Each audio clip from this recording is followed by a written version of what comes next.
علی بھی اگلا سوال ہے، جانوروں کی کون سی سپیشیز یعنی اقسام ہیں جن کی قربانی دی جا سکتی ہے اور ان جانوروں میں کتنے لوگ شریک ہو سکتے ہیں؟ 4 قسم کی سپیشیز ہیں جی، جس کے اوپر اتفاق ہے، جو سورۃ الانعام میں اللہ تعالیٰ نے 8 جانوروں کا ذکر کیا ہے جوڑوں کی فارم میں، تو وہ ٹوٹل 4 جوڑے بنتے ہیں۔ سورۃ الانعام کے اندر ہے بہیمۃ الانعام، بے زبان مویشی، اس میں کہا گیا کہ بھیڑ اور بکری اور گائے اور اونٹ، یہ 4 ہے۔ باقی وہ جو مینڈا ہے وہ بھیڑ والی کیٹیگری میں فال کرتا ہے۔ یہ 4 جوڑے بن کے 8 ہو گئے، تو یہ 4 سپیشیز ہیں جن کی قربانی ہے، بھیڑ، بکری، گائے اور اونٹ۔ اب اس میں یہ بھی کوئی تفریق نہیں ہے کہ میل ہے یا فیمیل، اس میں پریفر یہ ہے کہ دودھ دینے والی جانور کو نہ ذبح کیا جائے، دوسرے کو ہی کیا جائے، لیکن فیمیل کی بھی قربانی لگ جاتی ہے۔ تو یہ 4 اقسام ہیں، اور اس میں سے بھیڑ اور بکری جو ہے وہ ایک ایک بندے کی طرف سے یا ایک ایک خاندان کی طرف سے ہوگی۔ رہا اونٹ اور گائے، اس کے اندر 7 لوگ شریک ہو سکتے ہیں، پریفریبلی یہی ہے۔ صحیح مسلم میں حدیث ہے، صلح حدیبیہ کے موقع پر نبی علیہ السلام نے جو عمرے کے لیے گئے ہوئے تھے، تو عمرے کے لیے بھی آپ حدیثات لے کے جا سکتے ہیں، تو 7 لوگوں کو گائے اور اونٹ میں شریک کیا۔ جامع ترمذی میں ایک حدیث ہے کہ 10 لوگوں کو حج کے علاوہ قربانی کے موقع پہ کیا گیا۔ بعض لوگ اس حدیث کی صحت کے اوپر بھی گفتگو کرتے ہیں، حسن درجے کی روایت ہے، باقی احتیاط اسی میں ہی ہے کہ 7 حصے والی بات ہی پریفریبل ہے۔ شیعہ کے ہاں بھی جو اونٹ اور گائے ہے اس میں 7 حصے ہیں، مسلم شریف میں بھی 7 حصوں کا ذکر ہے، 10 بھی جواز کی تک موجود ہیں، اور یہ 7 حصے زیادہ سے زیادہ ہیں، 5 بھی رکھ سکتے ہیں، 5 بندے مل کے بھی ایک بیل لے سکتے ہیں۔ اور اس میں یہ نہیں ہے وہ کہتے ہیں نہیں لیں تو 5 لیکن اس سے 7 کریں، 5 پورے کر لیں اور باقی جو 2 بچے نا اس کے پھر 5 کر کے تھوڑے تھوڑے سب کو دیں، تو میتھمیٹیکلی تو لگ و شکار ہے، جس کو کہتے ہیں یعنی کمر درمیان میں، آپ چاہے سرانے والی سائڈ پہ سر رکھیں چاہے وہ پانتی والی سائڈ پہ، لیکن یہ حنفی آپ چلے جائیں، یہ جو کچھ کر رہے ہوتے ہیں وہ باقاعدہ 5 اگر لوگ شریک ہیں تو وہ کہتے ہیں نہیں اس سے 7 ہی ہوں گے، 5 دیے جائیں گے اور جو باقی 2 بچیں گے وہ اس کے پھر 5 کر کے دیے جائیں گے، تو آپ ٹوٹل کی 5 کر لیں۔ اور اس میں بعض لوگ ہوشیار بننے کی کوشش کرتے ہیں کہ تھوڑا سا کوئی امیر آدمی ہے نا تو وہ اچھا گوشت اپنی طرف لے جاتا ہے، یہ نہیں ہونا چاہیے، وہ ایکولی گوشت ڈیوائیڈ ہوگا، یہ نہیں ہے کہ ایک صرف گول بوٹی لے جائے گا، دوسرا صرف ہڈیاں لے کے چلا جائے گا، تیسرا صرف چربی اس کو دے دی جائے گی، نہیں، برابر ڈیوائیڈ، اور یہ یعنی انتظامیہ کی ذمہ داری ہے۔ بکری اور گائے، بکری اور بھیڑ یا دمبا، یہ ایک ایک خاندان کی طرف سے یا ایک ایک فرد کی طرف سے، اور گائے اور اونٹ میں 7 خاندان یعنی 7 افراد، وہ جو ہم پہلے ڈسکس کر چکے ہیں کہ خاندان کی طرف سے قربانی کافی ہے تو وہ اس میں شریک ہوں گے۔ ٹھیک ہو گیا جزاکم اللہ۔ علی بھی اگلا سوال ہے، قربانی کے جانور کی کم از کم عمر کتنی ہے؟ قربانی کے جانور کی عمر کا تو اس طریقے سے ذکر نہیں ہے، صحیح مسلم میں حدیث ہے کہ قربانی صرف مسنہ کی ہوگی۔ مسنہ کہتے ہیں دوندا جانور جس کے 2 دانت نکلے ہوئے ہوتے ہیں۔ اب بکری یا بکرا جو ہے یہ 1 سال گزارنے کے بعد دوسرے سال میں دوندا ہوتا ہے، 14 مہینے میں یا 16 مہینے میں۔ گائے جو ہے وہ 2 سال گزارنے کے بعد تیسرے سال میں جا کے مسنہ بنتی ہے۔ اونٹ جو ہے وہ 4 سال گزارنے کے بعد 5ویں سال میں مسنہ ہوتا ہے۔ اس میں نشانی یہ ہوتی ہے کہ آپ اگر اس کا منہ کھولیں نا تو سینٹر میں 2 بڑے دانت آپ کو اوپر نکلے ہوئے نظر آتے ہیں۔ اب جن لوگوں کو عموماً پہچان نہیں ہے نا تو وہ تو اگر کوئی موٹا تازہ کھیرا بکرا بھی ہو یعنی جو دوندا نہیں ہے، اس کے سائڈ والے دانت اگر توڑ دیے جائیں، سینٹر میں 2 دانت رکھے جائیں تو اس کو دوندا کر کے کوئی بیچ دے، لادہ بات ہے۔ وہ تو سائز ہی بہت بڑا فرق ہوتا ہے، جو عام جو سال والا جو بکرا ہے یا جو دوندا نہیں ہوا ہوا اس کے تو چھوٹے چھوٹے دانت ہوتے ہیں، یہ تو 2 بڑے دانت نکلتے ہیں نیچے کی سائڈ پہ، وہ آپ یوں کر کے دیکھ سکتے ہیں۔ تو کم از کم مسنہ ہونا چاہیے، اور پریفریبل بھی یہی ہے۔ بعض اوقات 4 سال کا بھی ہوتا ہے تو 4 اس کو چوگا کہہ دیتے ہیں، 4 دانت نکلے ہوئے ہیں، وہ پریفریبلی نہ ہو، اس کا گوشت اتنا اچھا ہوتا ہے۔ بہترین جانور جو ہے وہ دوندا جانور ہے جس کے 2 دانت نکلے ہوئے ہوں، یہ اس کی عمر ہونی چاہیے۔ باقی جو کہتے ہیں نا جی یہ پکا کھیر ہے، وہ ہے حدیث مسلم شریف میں، اسی میں آگے الفاظ ہیں کہ مسنہ کی قربانی کرو، اور اگر تمہیں جانور نہ ملے تو جزع 1 سال کا بھی کفایت کرے گا۔ جزع کہتے ہیں بھیڑ یا دمبا جو 1 سال کا ہو. اور امام ترمذی بھی اس حدیث کو لے کے ہیں اور نیچے انہوں نے کمنٹس کیے ہیں کہ اس میں بکری یا بکرا شامل نہیں ہے, صرف بھیڑ اور دمبے کے لیے ہے کہ وہ 1 سال کا بھی چل جائے گا, وہ بھی اس صورت میں اگر کسی کو مسنہ دوندا جانور نہ ملے, کیونکہ جزا کا لفظ مینڈے کے اوپر, بھیڑ کے اوپر, دمبے کے اوپر بولا جاتا ہے, بکرے کے اوپر, بکری کے اوپر نہیں بولا جاتا, نہ گائے کے اوپر, چاہے وہ جتنی مرضی کو موٹی تازی گائے ہے یا کوئی بیل ہے اور وہ نہیں ہے دوندی تو یا دوندا, تو آپ اس کی قربانی نہیں کر سکتے. نشانی اس کے دانتوں کا چیک کرنا ہے. سال عمر کہتے ہیں جی پکا سال کا ہے, یار ہمیں پتہ ہے سال کا ہے, سال کے بعد تو کوئی بکرا جو ہے نا وہ دوندا ہوتا ہے. عموماً تو یہ 14ویں 13ویں 14ویں مہینے میں جا کے, بعض 15ویں مہینے میں جا کے اس کے 2 دانت نکلتے ہیں. یہ سال والا کانسیپٹ ہی غلط ہے. سال میں تو دوندا ہوتا ہی نہیں ہے جانور. سال کا کانسیپٹ اس حدیث میں جزع کے لیے تھا, جزع, جیم ذال عین اور اینڈ پہ ہا آپ کہہ لیں یا تا کہہ لیں, اور وہ ہے بھیڑ, دمبا اور مینڈا. بکری, گائے, اونٹ اس میں شامل نہیں. ٹھیک ہو گیا جی, جزاک اللہ. علی بھائی اگلا سوال ہے, کیا اونٹ اور گائے میں 10 لوگ بھی شریک ہو سکتے ہیں؟ پریفریبل تو یہی ہے کہ 7 لوگ شریک ہوں. اس پہ میں نے کافی تحقیق کی ہے. اہل تشیع کے ہاں بھی 7 ملتا ہے, ہمارے ہاں بھی اہل سنت میں صحیح مسلم میں حدیث ہے, صلح حدیبیہ کے موقع پر نبی علیہ السلام نے گائے اور اونٹ میں 7 لوگوں کو شریک کیا. البتہ ترمذی میں ایک روایت ہے کہ عید قربان کے اوپر 10 کو شریک کیا. بعض محدثین کہتے ہیں کہ عید قربان پہ 10 شریک ہو سکتے ہیں, لیکن حج کی قربانی میں 7 سے زیادہ لوگ شریک نہ ہوں.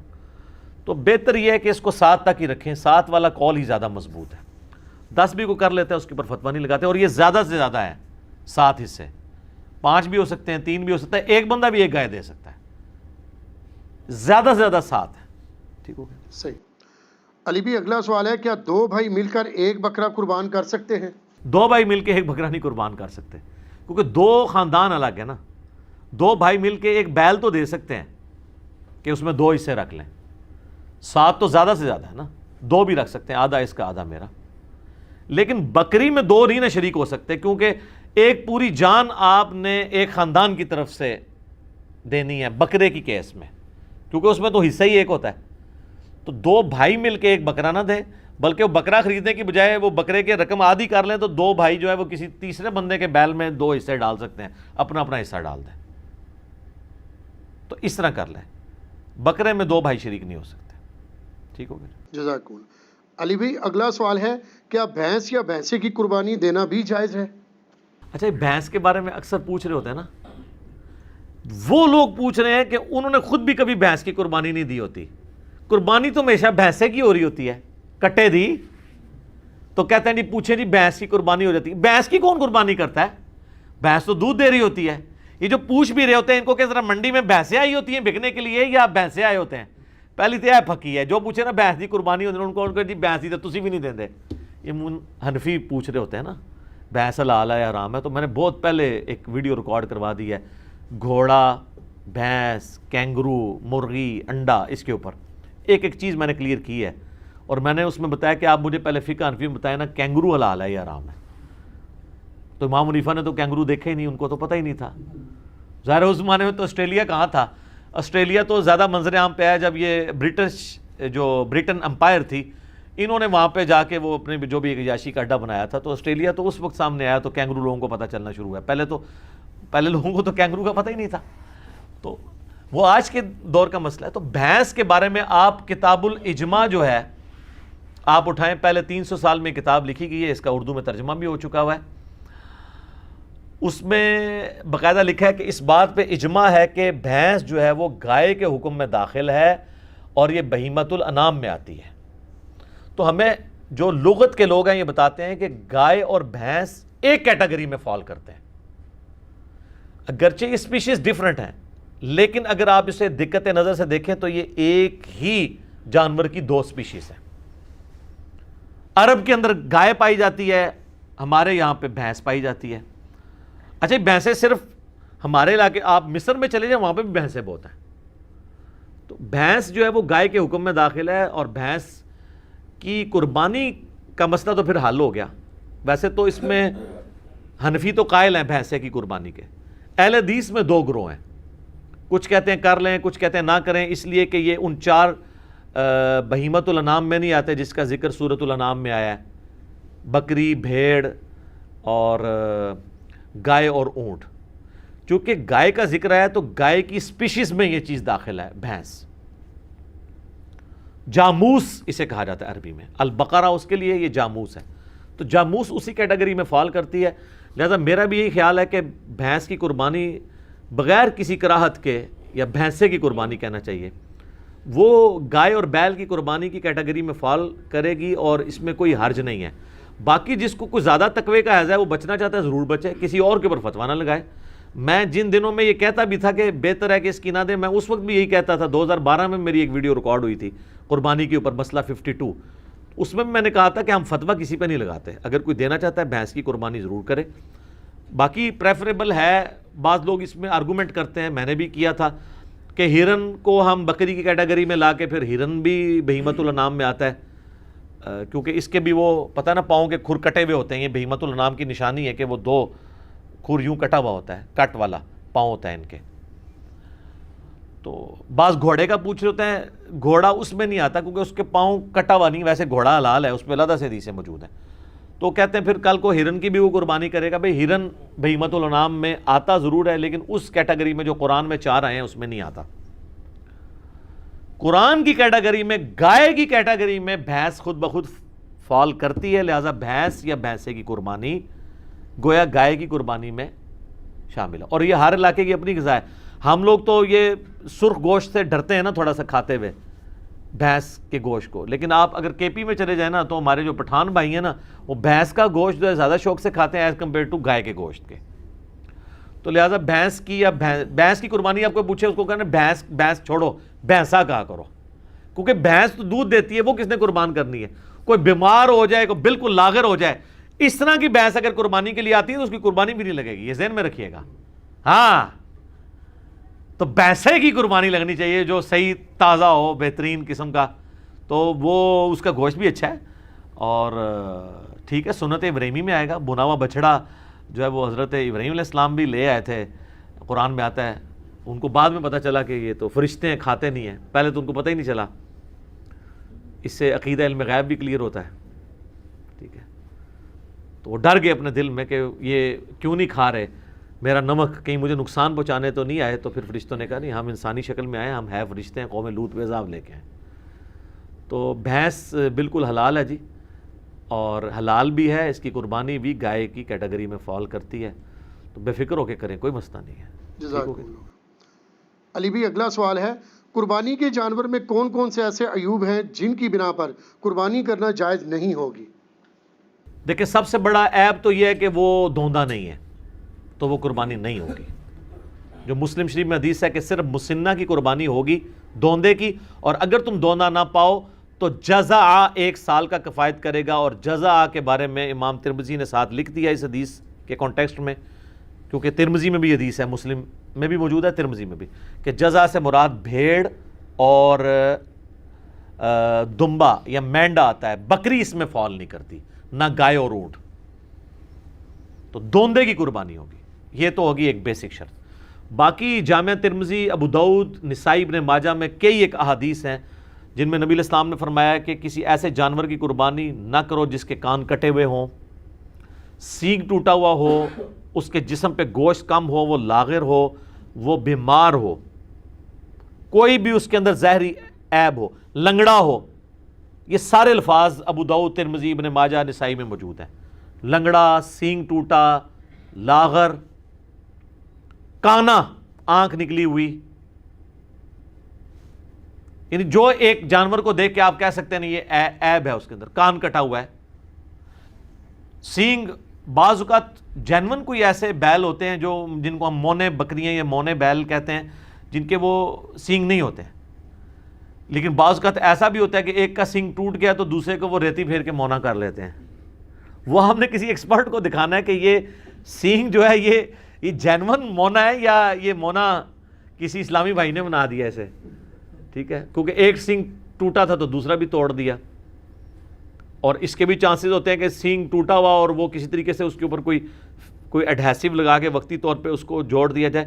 تو یہ جب آپ یہ سینگوں والی بھی کوئی بھی جانور آپ لیں نا تو اس کو ذرا زور سے پکڑ کے کھینچ لیا کریں، کیونکہ یہ بے شک ایلفی سے بھی جوڑا ہو نا وہ جھٹکا نہیں برداشت کرتی، الا یہ ہے کہ کوئی انجینئر ہو تو وہ اس میں کوئی پیچ فٹ کر دے تو ظاہر ہے وہ تو آپ جتنا 2 بندے بھی کھینچیں گے سینگ نہیں ٹوٹنے لگا، یہ پاسبل ہے۔ یہ جس طرح آپ کو پتا دانت ٹوٹ جائے نا تو ڈرل کر کے نا اس کا وہ فیمیل پورشن نیچے رکھتے ہیں، میل پورشن اوپر سے اس کو وہ چوڑی کے ساتھ کس دیتے ہیں، اگر اس طرح کا کوئی ڈرل کر کے وہ نیچے اس کے کوئی پھنسا دی جائے اس طریقے سے اس کا فیمیل پورشن اور اوپر سے سنگ میں وہ کر کے تو پھر تو ظاہر آپ کھینچیں گے بھی تو نہیں جائے گا۔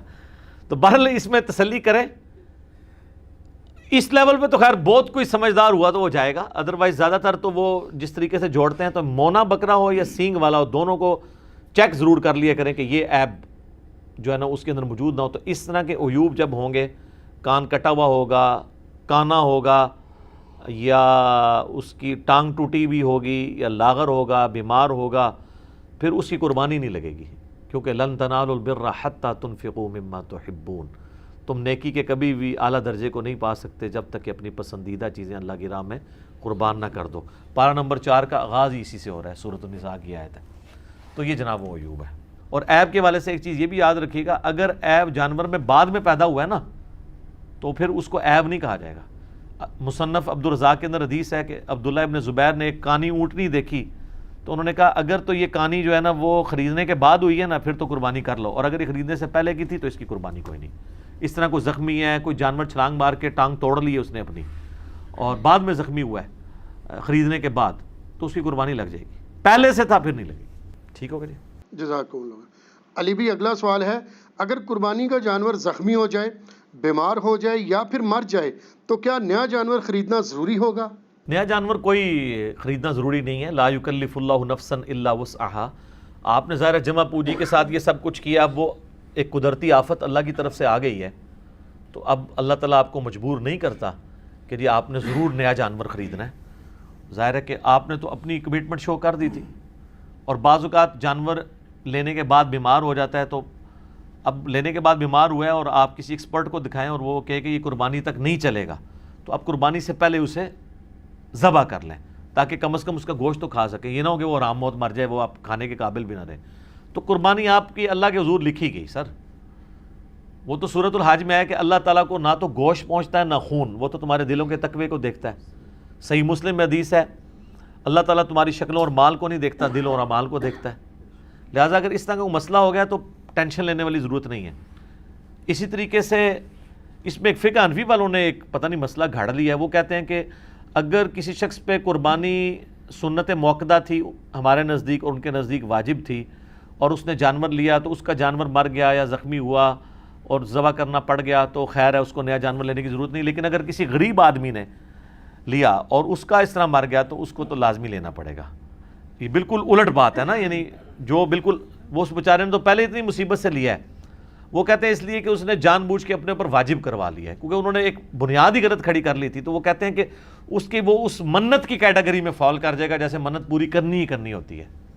تو منت اگر آپ نے پوری کرانی ہے تو منت توڑوا لیں اس سے اور 3 روزے غریب سے رکھوا لیں، کیونکہ بخاری مسلم میں آتا ہے قسم توڑنے کا جو کفارہ ہے وہی منت کا کفارہ ہے۔ تو وہ بلکہ قرآن میں سورہ المائدہ کی آیت نمبر 89 کے اندر یہ کفارہ آیا ہے، 3 روزے رکھ لے بجائے کہ بیچارہ پھر پیسے جوڑنا شروع کرے، تو یہ بالکل باطل مسئلہ ہے۔ آپ کی قربانی ہو گئی، ٹھیک ہو گئی۔ جزاک اللہ۔